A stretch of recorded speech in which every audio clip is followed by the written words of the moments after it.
here.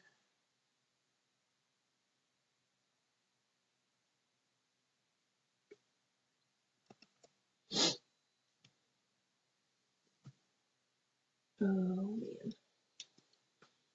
it's gonna be a lot. Ooh.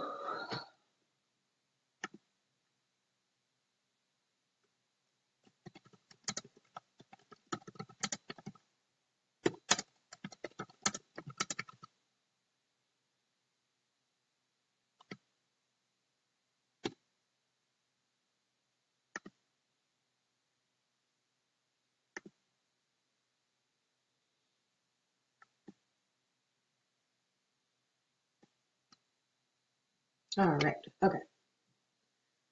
So let's unwind. So I've had these in for at least a month, I want to say, and my roots are like coming in, like my back hairs are like falling out. So I think I'm just gonna start over again. I also need to untangle all of my stuff. So just do that on the live stream and we'll just hang out. I started watching Bill Nye Saves the World yesterday with Nick, and I love it.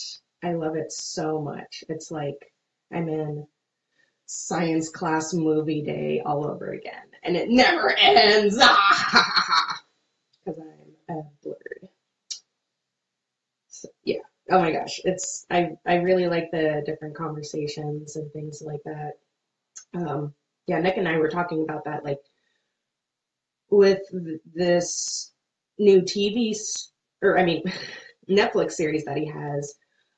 It's it's educational and it's also like conversation opening. Like it's not just about these like okay, so for an example, I don't know if you guys have seen the show or not. The first episode is climate change, and he has been all over the place talking about how climate change is real and it's man-made, and the Earth is um, increasing temperature at an alarming rate that is not um, conducive for animals and us, and you know, and so it's not, and so he talks about how exactly the temperature of the earth affects different things like ocean acidification and how the oceans are getting more acidic, and just like basic physics, like when things get hot, things expand, like the water expands. That's how stuff works. And so the hotter the planet gets, the more the water, the oceans, the lakes, rivers, just all moisture is expanding, which means, there's more natural disasters, hurricanes, and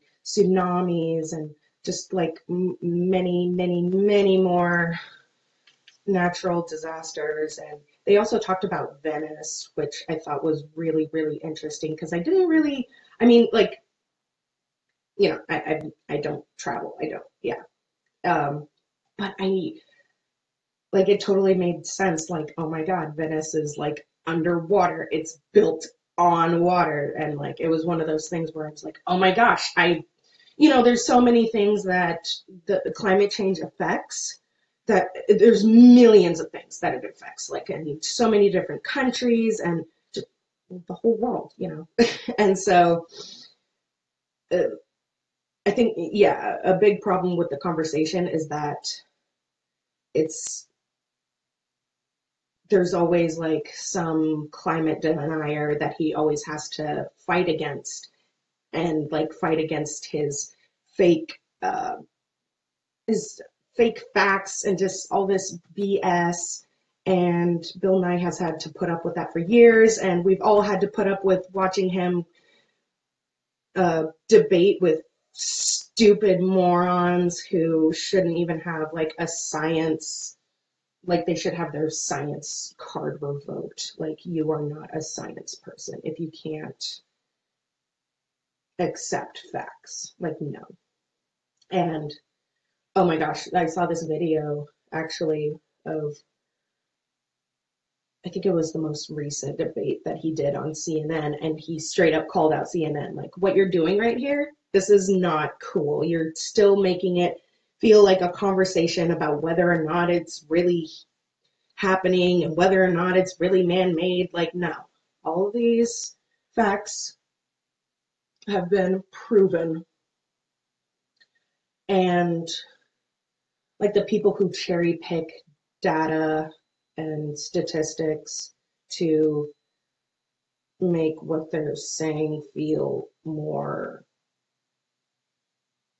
scientific, when really they're just, cherry picking data and they're not looking at the entire picture. Like, we've been studying the temperature of the earth forever, and like whenever we dig into the earth and like go to other places and like archaeology and all that stuff, like we are constantly learning about the way that the earth's temperature and how it used to regulate itself before the industrial revolution, and just like all these things that humans have done to the earth since we've been on earth. And another thing is that we haven't even been on earth that long.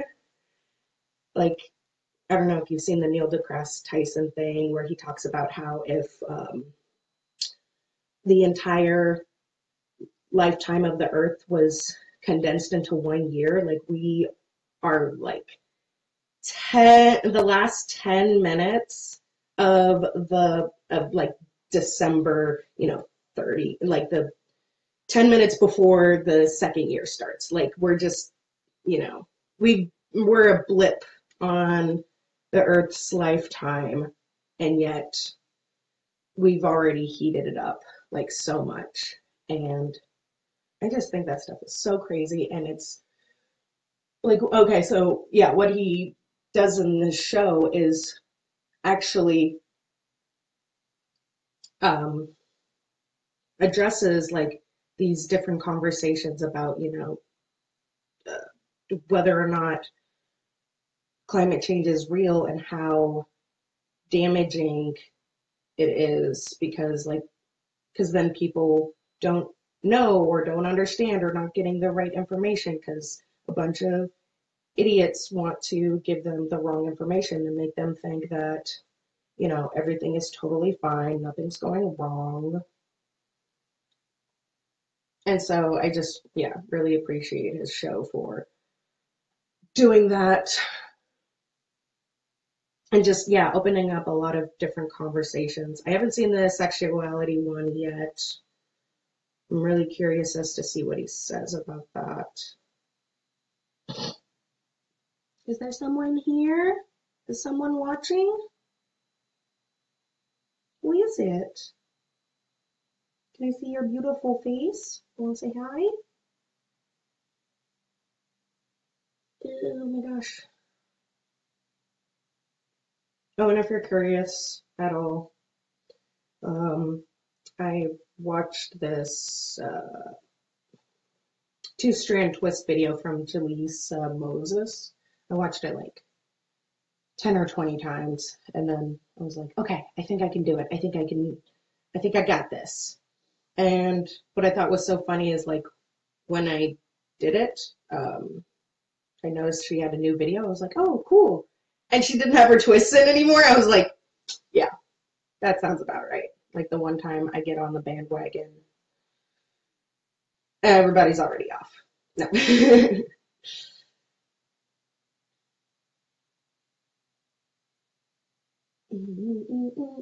There's so many.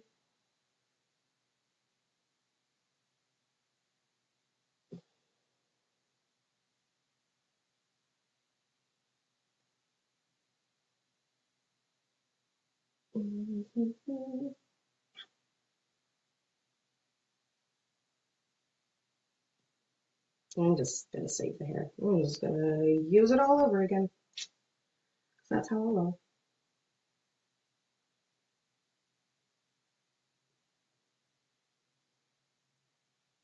What else? What else? What else?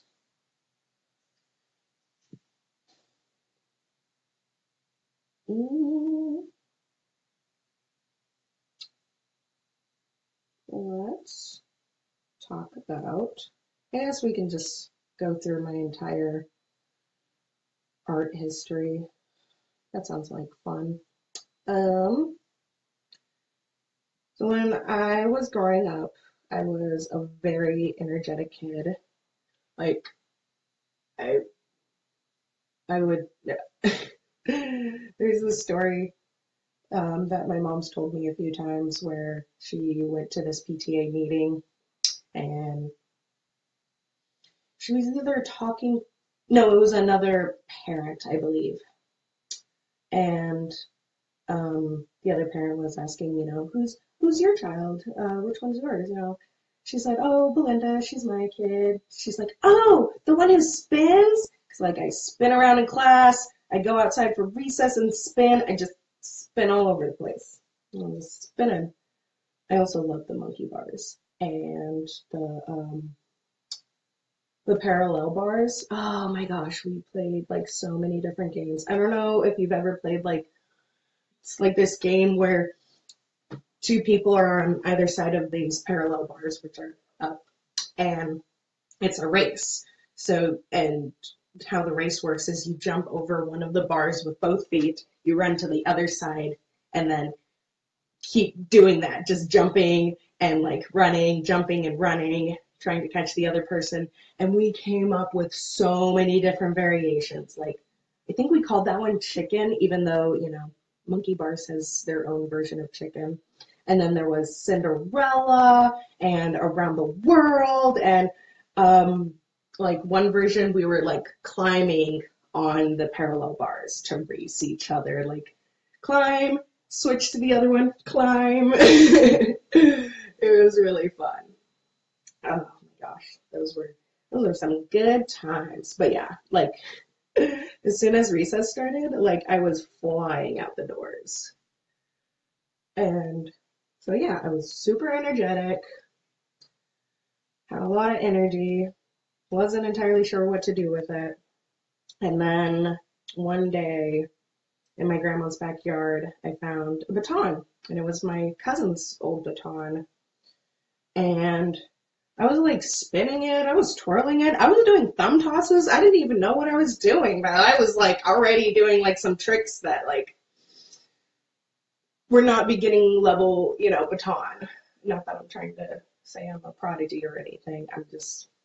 I was, it was intuitive for me. Like it was a very intuitive tool for me. I don't know if that makes any sense. And so then my grandma, she signed me up for baton classes for Kelly Cadets baton twirling team.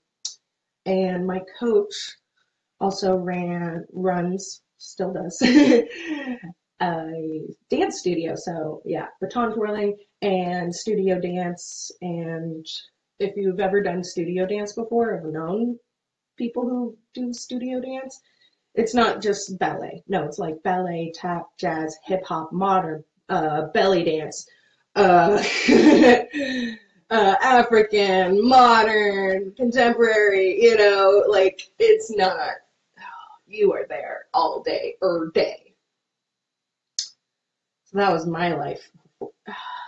Like, I want to say fifth grade is when I started, because yeah, I was like just getting into middle school and I wasn't a big girl yet. I wasn't on the big girl team yet.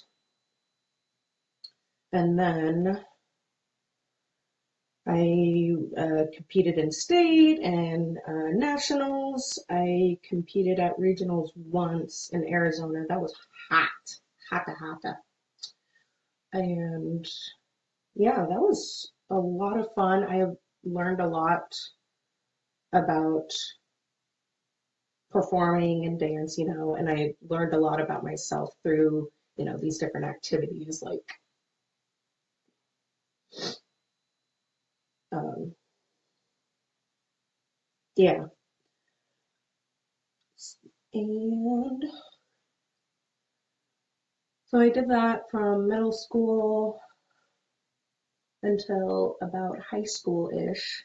And then in high school, I just wanted to spend all of my time in the performing arts wing, the PA, as we used to like to call it. So I did, yeah, I kind of stopped doing baton twirling, partially because I wanted to be on the Parker's Elite Dance team. It was like my Rockettes. Seriously, they were my Rockettes. I was like, oh my gosh, they're so good. I just want to be on the team. I don't even want to try out for varsity. I just want to be on the team.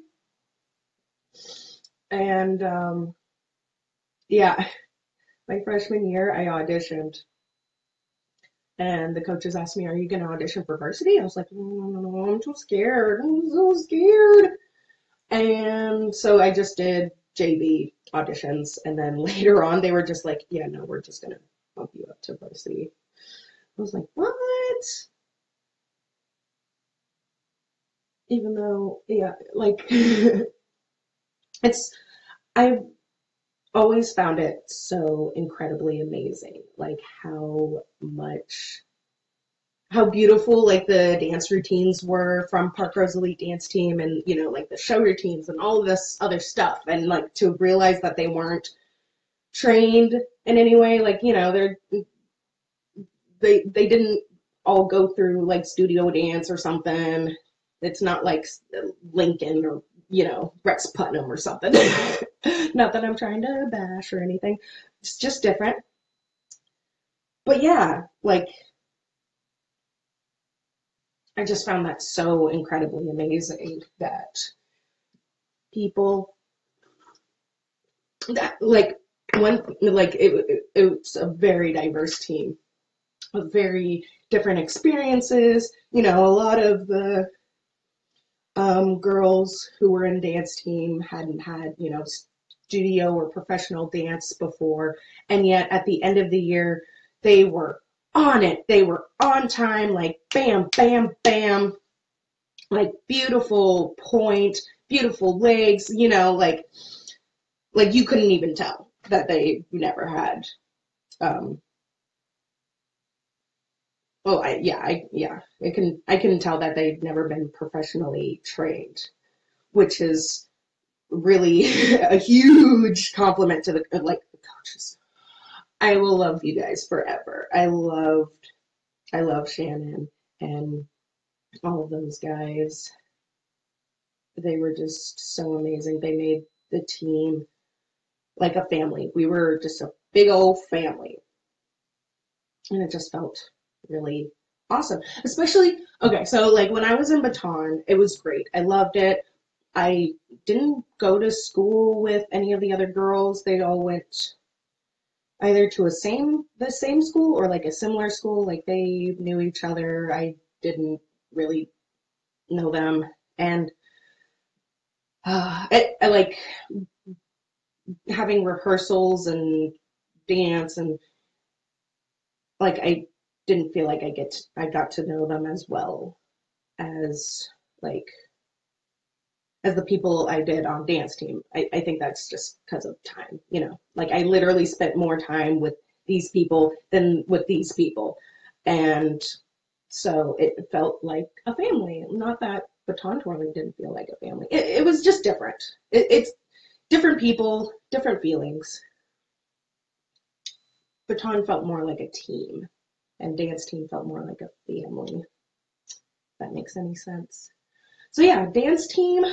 Um, oh, I can't get this one out. I did all the theater, so much theater, and oh, there you are. And band, like, yeah. So the performing arts wing, it had theater, media, choir, band, and I think that was it. So I did like three of the, well, oh, hold on, choir, theater, band, and media, right? I did almost all of them except for Yeah, I did theater and band, and I didn't do, yeah, the other two. But I did dance team, so that was my three things: dance team, theater, and band. And I just hung out at the performance art swing, and I was just an artist. And what was I going to say?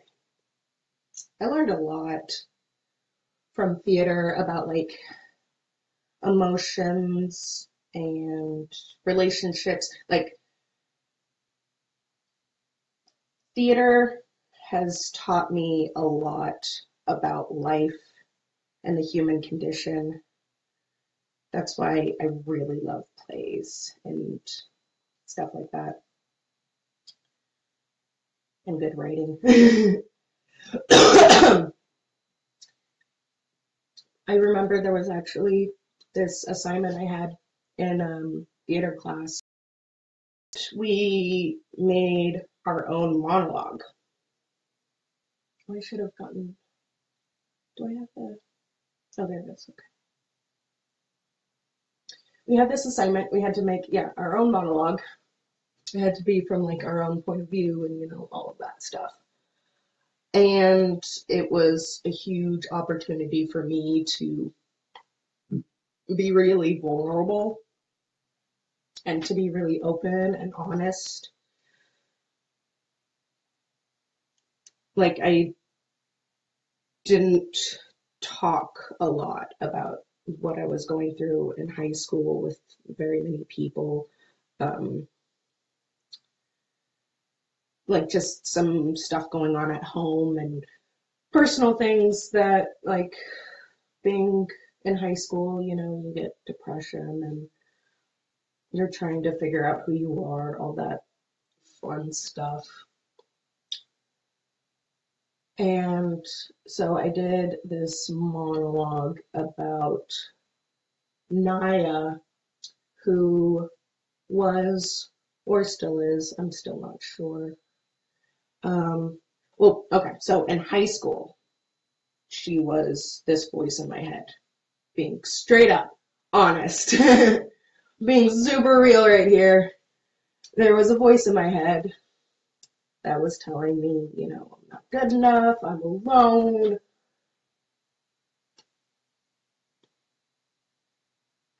And all of this, yeah, and like I felt like I couldn't talk to anybody about it because like then I would be seen as like, instead of wanting to talk to me, people would want to like commit me or something. Like I just didn't feel comfortable with talking about stuff like this, especially since like my um kind of persona in high school, or like the way people perceived me. Like I was very bubbly and happy for the most part. Like, I mean, I wear my emotions on my sleeve, so whenever I was upset, people would just know. Um, but yeah, like it was just, I think it was just really hard for me, for people to be able to help me, especially because it's high school. Like, it's really hard for young kids to help each other out when none of you have really experienced much of life. It's like the blind leading the blind or something. So, anyways, yeah, I did this monologue where, like, I just let it all out there. It was like, it was a first person, perspective. I was in like a white t-shirt that I made to look like a straight jacket, and like I was talking to this therapist about what I was going through, but I was also talking to the therapist not as a therapist, but as like the only, like they were the only person who would come to see me and visit me. Like they were my only company. So it was more than just a therapist. It was like my lifeline. And what was really interesting was that after I did that monologue, which I was sweating all over, I was so nervous to be, because I was doing this in front of my whole class too, like my teacher, my theater teacher, who I love so much, and like I see her as a mother. So that was like really difficult for me too, is like, yeah, just letting it all out there. And then afterwards, I felt so much better. Like I felt a huge weight had been lifted off my shoulders. Like I didn't have to hide my pain or try to hide my pain. I can't hide shit. I really can't. I'm getting warm.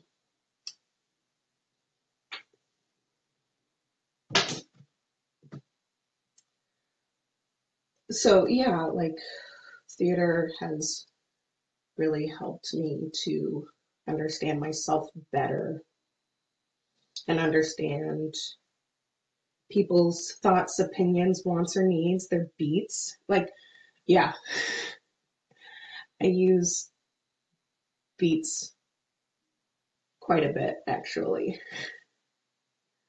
Like when I'm trying to figure out what's going on with me, like why I'm so tense and anxious, frustrated, I try to break it down into my thoughts and feelings, wants, and needs. Like I'll journal it. Like I want this, I need this, I'm feeling this, and yeah, and just kind of understand what I need, and then you give it to me. Which most of the time is self-care because I don't take care of myself as well as I should. Um, yeah, so I did dance team freshman, sophomore, junior year, and I actually quit my junior year. I was like, I don't know what I was thinking. I was like, I need to go back to baton and studio dance and really hone my skills, and then I'll come back and everything will be good. Yeah. Which, I mean, we were good. I mean, we're Parker's dance team. Of course we're good. We're awesome. You know. So yeah, and I missed it. I also missed it. I still do. I want to do more baton because that's been in my life forever. Like I can never truly get away from it, and I don't want to either. I just didn't want like, and then when I did go back, I realized, oh, this is why I left because I don't very much care for competing. Like when like on dance team, I barely even cared about our placements. Like I just wanted to put on a good show, which we did. We always put on a good show, especially for our school, like for assemblies and stuff like that. Just putting on a good show, entertaining my friends and family and loved ones. Um, Also, like red lipstick and blush and slicking my hair back into a bun, like that's the routine for baton twirling is hard hat gel with a bun and like just bright red lipstick. Doesn't matter which shade you are of color. I think I actually used a lipstick that I got from theater because like I was in a play, and so um, our theater director, she got some different shades of red lipstick for the our very diverse cast, and there was this one shade I was like, oh my god, I love it, this is beautiful. I think it was for Lear, and I still have it. Well, not that same tube. I couldn't take the tube home, but I did buy my own. I took a picture of the color. I wanted it. Still love it. Yeah, so after my junior year, going back to the ton, I think, yeah, that was when I competed in regionals, I believe, in Arizona. And that was hot. I'd never been to regionals before. And then my senior year, I came back to dance team. I actually told my junior year, I told Jessica that she should join dance team. I was like, oh my gosh, join dance team, join dance team. Great. Okay, see ya. And I just left my junior year. And then I came back my senior year. And for our show routines, we have a featured soloist. And I got to be the featured soloist. Oh my gosh, I was so enthralled because the I remember my sophomore year, Jessica Jessica, or no, Jennifer, no, Jaquel. Oh my gosh, what's wrong with my brain today? She was the featured soloist my sophomore year, and I thought she walked on water. I still do. I love her to death. And I still have her senior card that she gave me because we give each other little cards for show for state. And the state competition is when we do our show routines, and they're huge. There's all kinds of props. We got prop dads, prop moms, we got costumes, we've got flooring, which is a big old piece of canvas that you have to roll up, which was insane. And our theme my senior year was secrets, and everybody had black X's on their faces to keep the secret, and I didn't. And yeah, I had a secret, and throughout the whole thing, I'm trying to figure out whether I should tell somebody or not. It's eating me up inside. I gotta say something. And everybody's telling me, no, don't do it. Don't say it. Is it even yours to tell? And we had these big old pictures. They were huge. I am still just absolutely amazed by our prop parents. Even to this day, the stuff that they made. We had flip up beds for my sophomore year because we did an insane asylum. And yeah, we had these beds that looked really old fashioned, in a psych ward, and they tilted up for this one part. Oh, it was so cool. Anyway, so yeah, my senior year, we had picture frames that were heated. At first they don't say anything, and then at certain points in time we would heat them up to reveal different things, is it mine to tell, different things like that about secrets. And we also had this huge cylinder with more canvas in it, and oh gosh, I wish I could remember what it said on it. But at one point in the routine, it's in front of the flooring, or at the very front. Because it can't be off the flooring. We can't go off the flooring during our routine. So I kick it and I reveal the message. And then there was this other point where I'm facing a bunch of girls and they still have the X's on their face, and they rip it off and go, "Wah!" And it was so intense. It was so beautiful. And then at the end, it builds and builds and builds. And I'm looking at everybody and I'm just going fucking nuts. I'm screaming my head off, and I'm thrashing and just, I can't take it anymore. Like, I got chills just doing the performance. Like, while I'm performing at State, I'm like watching as I'm dancing, like I'm watching everybody and I'm looking at how amazing everyone is doing and like their intensity and their energy. It just builds me up.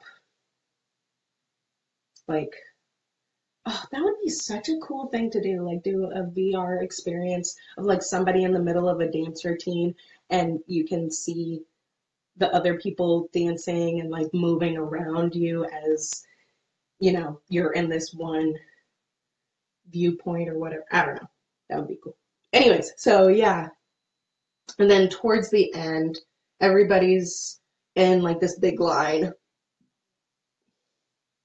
and I'm trying to reach out to them, trying to get this secret out to somebody, and they won't listen. They bend down and they cover their ears, and I run to the end, and there's nobody who will listen.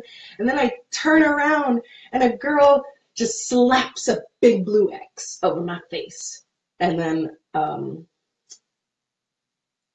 I don't like I try to find somebody in the audience or like towards the audience, and I'm just like staring at them with like this abject hopelessness on my face, like I can't do it.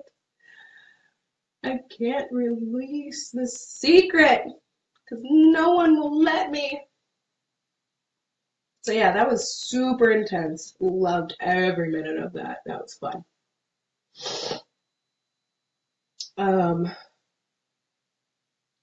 And we won state that year. It'd been a while since we had won state before then. I can't remember how many years. It's been quite a few years. And that too was just like, oh my God, this is the best year of my life. Like one of those. That was me. Like I was bawling. Like they made the announcement and like we're all like holding hands and everything. And then when they made the announcement, I couldn't even go to hug somebody. I just like, all of this, like the hard work and the dedication that we put into this show, like just hit me right there. Just started bawling, like, oh my God. It was also probably just being dead ass tired because we worked our asses off. Like it was a combination of, oh my God, we won, and oh my God, it's finally over. But it was also a little bit of, oh my God, it's over because it's my senior year. Just all the emotions. I was an emotional wreck.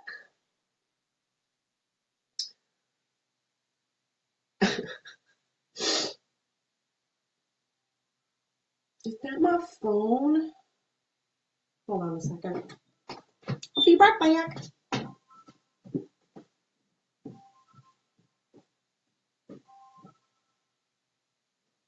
Oh, yeah, going. I'm just doing my hair.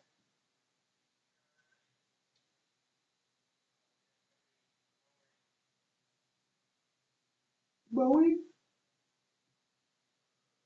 Yeah.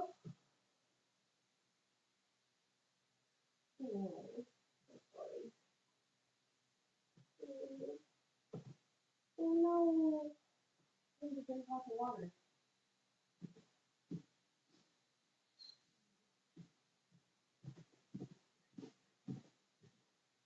Um,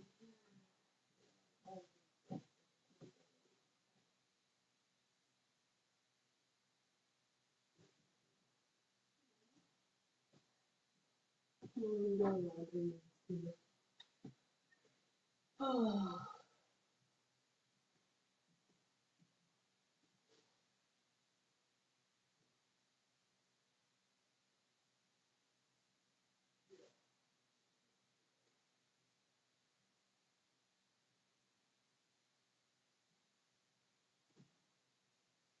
Mhm.